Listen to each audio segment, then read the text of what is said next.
Hello everyone, and welcome back to another video. So today I'm going to be doing an exploration of my journal ecosystem and show you guys the types of journals and diaries I use. Now, it may look like I have a ton of stuff here, and yes, I do have a ton of stuff here, but a lot of these things are used for different purposes, and the whole point of a journal ecosystem is that everything kind of works together and we use everything together, and I'm going to show you how I do that. I'm going to try and make this video very concise for those of you who want to know a little bit about my ecosystem and how you can set up your ecosystem. I will start by saying that I am very experienced in journaling.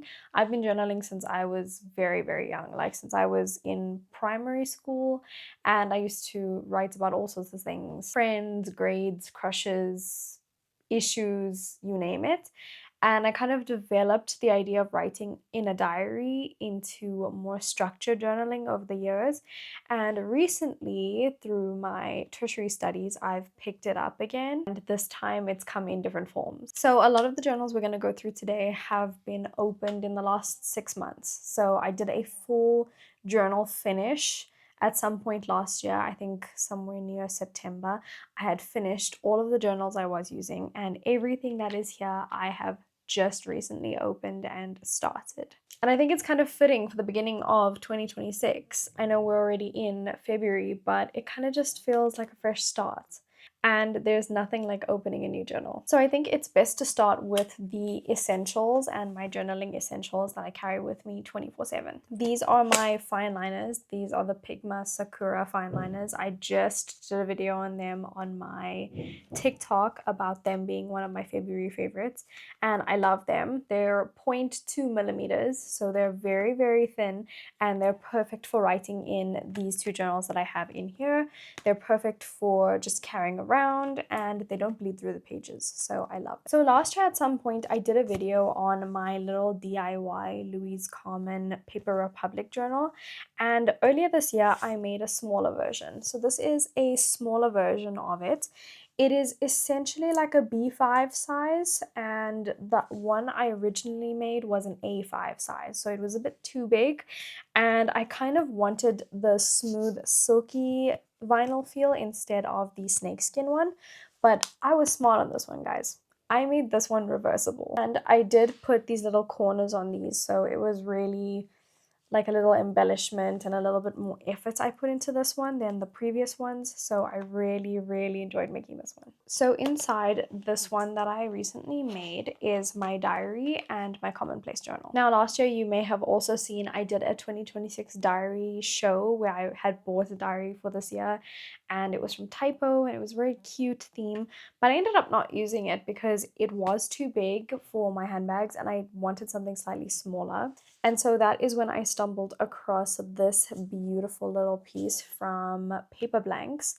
I got this one at Exclusive Books, where you usually get paper blanks. I got it in the middle of January because I didn't really need to plan or organize anything in January, at least not for the first half of it. So I was perfectly fine not to have a diary and be using it in the first half of January. But when I caught my eye on this one, I was like, it's coming home with me. And the cover is a firebird, so it's really beautiful, and the color scheme was really fitting to my aesthetic and what I really wanted to do and colors I wanted to use for the year. I've never actually used one of the paper blank diaries, but when I got this one, boy was I shocked. I opened it and there's literally like the public holidays, international public holidays, time zone conversions, measurements, there's an address book, there's like extra notes, birthdays, there's calendars for the next 3 years, there's the moon phases, and there's star sign stuff in here, and I was like, this is a girl's best friend. And of course I use this one to schedule everything that I have going on in the week. It does look a little messy right now, but this is currently this week's plan.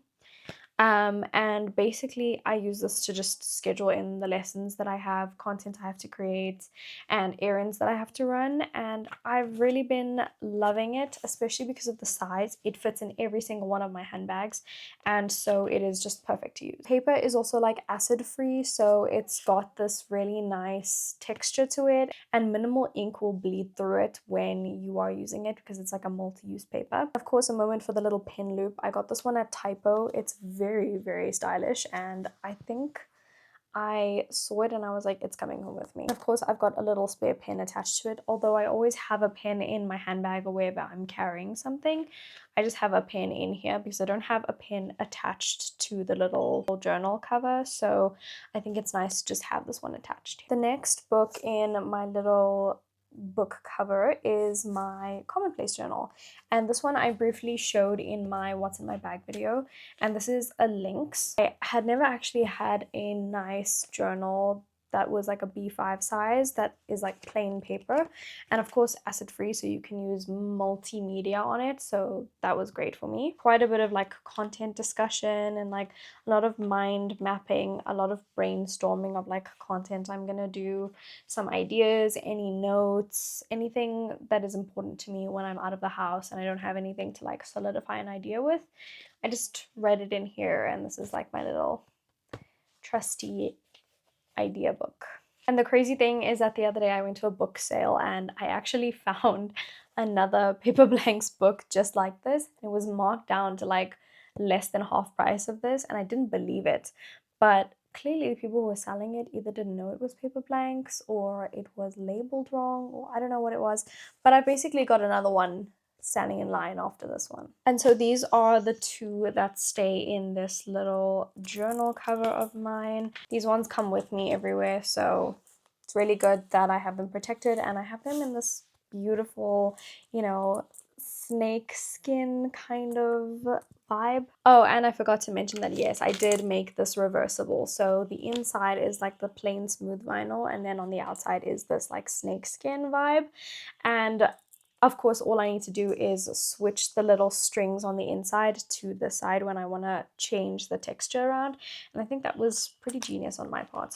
And so those are my first two journals. Next up is my very important, very private journal, I guess. This is where all of my rational, irrational, long essays, self-education, and everything goes. I think I did briefly show this in one of my other vlogs that I opened it on my birthday last year, and since then I've been using it to kind of record a lot of like my monologues and my essays and speeches to myself. I did use it at some point to do my weekly intention planning, but since then I haven't actually done that because I've been using a different book for that, and also my Commonplace journal holds a lot of that information. This is definitely like my deepest, darkest secrets, not secrets, but like, you know, my deep reflection journal, and I keep a little pen in here. This is something I really loved about this journal.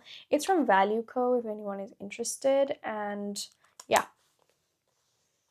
love her so much. I don't carry this one anywhere unless I am going somewhere like on holiday or if I'm traveling or whatever, but I usually just keep this one on my bedside table and I will write whenever I have that spur of the moment. And speaking of self-education, I do record some of the stuff I learn in my self-education journey. So recently I've started reading The Wisdom of Ancient Japan, and this is basically a collection of a lot of the principles and teachings that are found in Japanese culture and Shinto, which is their religion. So I've been taking some time to learn from this book, as well as that Ikigai book, where they talk a lot about the principles of building a balanced and a happy life.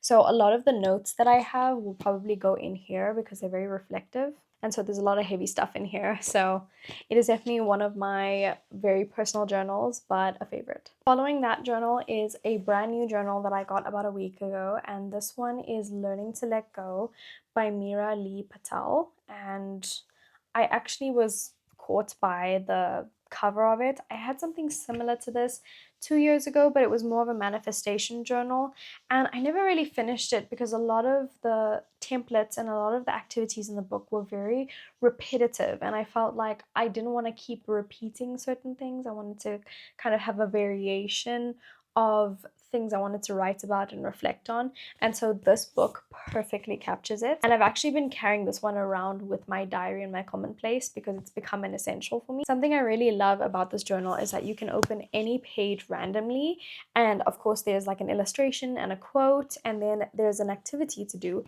and not a single activity is repeated in this book. So what I like to do is I randomly open the book on a certain page, and if I haven't completed it already, I will attempt to complete it. it. And if not, I'll also close my eyes and randomly select a page to do every day. And it's really been helping me let go of certain things that I've been holding on to and kind of bringing some new energy into my life, which has been really helpful. And I feel like it's a little like therapist. I'll show you guys one that I haven't done here, and in this little activity here, the quote says, "There was another life that I might have had, but I am having this one," right?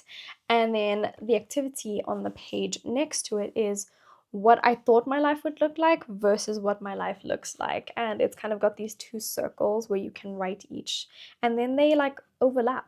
So there is space for that overlap, and it creates like a kind of flow and a balance in your reflection, which I think is really good, particularly as someone who's aspiring to study masters in psychology and possibly become a psychologist one day.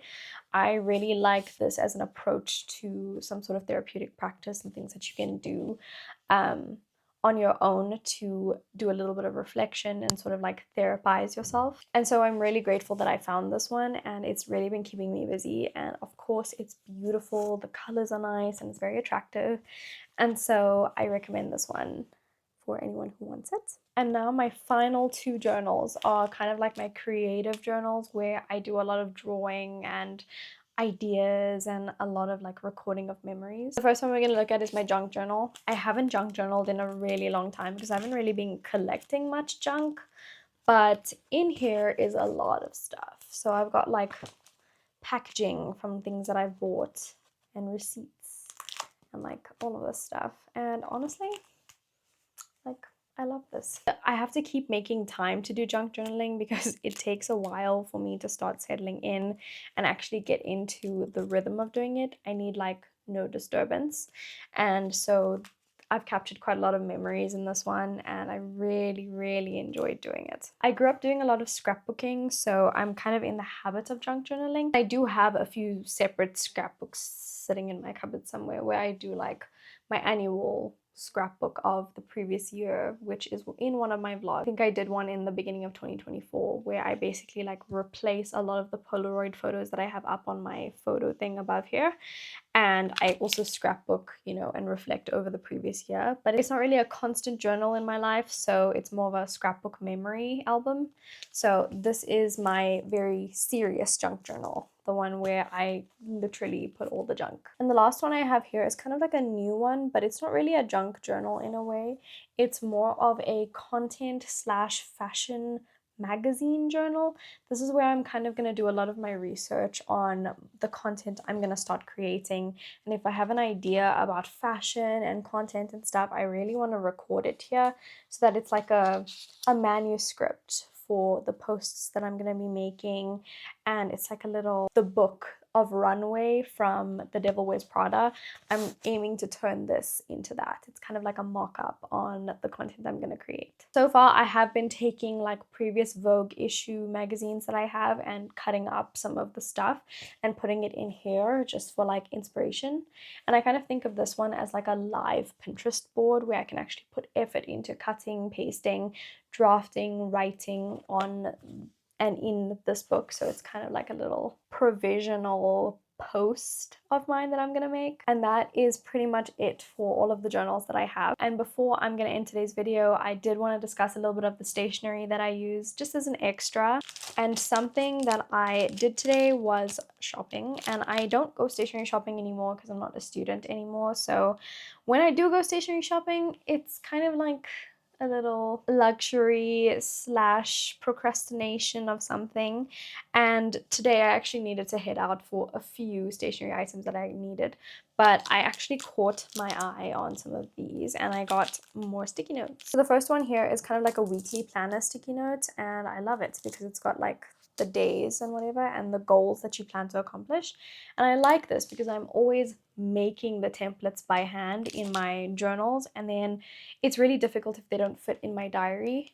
And so when I saw these fit in my little B6 diary. So I was like, cool, I can have these written and then just pop it into my diary if I need extra space. And I also love the color, so I can't wait to use these. I do want to open them up.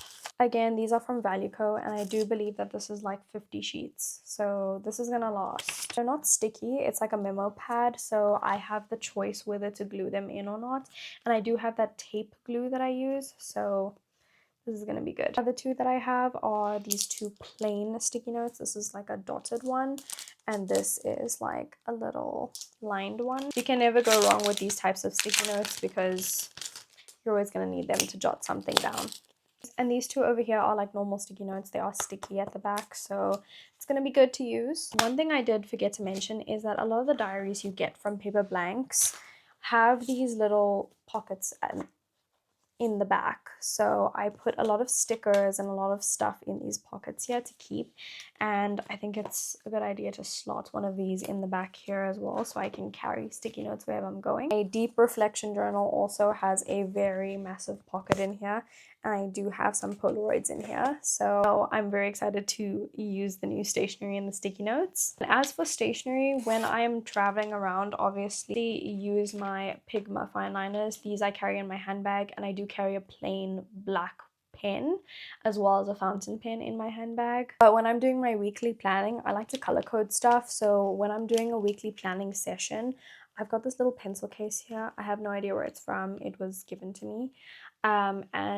And I have these gel color pens here. They kind of resemble the same color palette as the Pigma fine liners. So if my Pigma fine liners are in my handbag somewhere, at least I have these at home, or I can put them in a different bag. Of course, I carry Tipex around, so I have those in here. And last but not least, in this pencil case here, I have all of my spare stationery, all of the highlighters, anything and everything that you can ever think of is in here. Got a ton of like highlighters, pens, fine liners, spare pens, lead, pencils, whatever you think you're gonna find in like a stationery pencil case that's like perfect for all of these journals I just spoke about, you're gonna find it in here. And so that is a summary of my journal ecosystem. I hope you guys enjoyed, and I will see you guys next time.